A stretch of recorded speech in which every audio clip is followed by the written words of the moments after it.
Si est une saison très particulière que vivent les clubs de football européens cette année avec cette Coupe du Monde en plein hiver.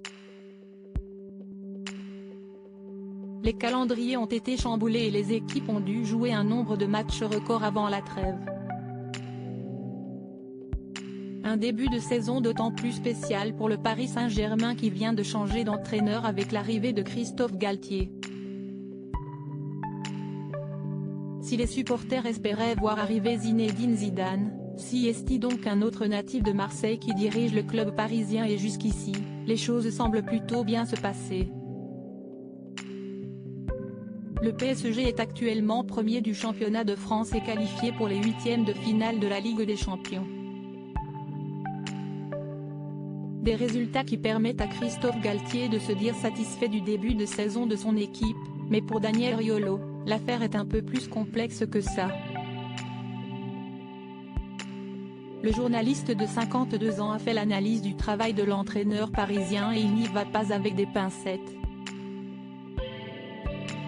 Ce qu'il fait depuis le début de la saison, si est à la fois malin et ridicule, a-t-il déclaré dans son émission l'After Foot, mardi 15 novembre au soir sur RMC. S'il explique que le père de Jordan a réussi à bien gérer ses trois stars, Messi, Mbappé et Neymar, il y a plusieurs aspects qui posent néanmoins problème. Ridicule, parce qu'il nous sert une communication éculée qu'on a vue chez d'autres entraîneurs déjà, désespère le compagnon de Géraldine Maillet. Il n'est pas obligé d'en rajouter une couche pour nous prendre pour des idiots après cette première attaque frontale. Daniel Riolo se montre plus virulent à l'encontre de l'entraîneur de 56 ans.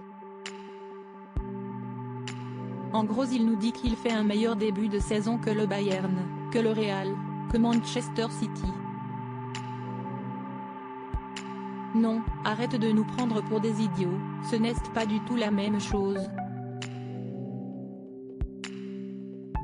Ce que tu racontes, si est des bananes, lance le journaliste. Avant d'envoyer une dernière salve en direction de Christophe Galtier, si est grotesque, parce que tu ne joues pas dans les mêmes championnats. Une invincibilité, ça ne veut pas dire la même chose. Donc il n'est pas obligé d'en rajouter une couche pour nous prendre pour des idiots, parce que personne n'est idiot. Pour l'heure, Christophe Galtier n'a pas réagi aux propos de Daniel Riolo, qui a montré une nouvelle fois qu'il n'avait pas sa langue dans sa poche.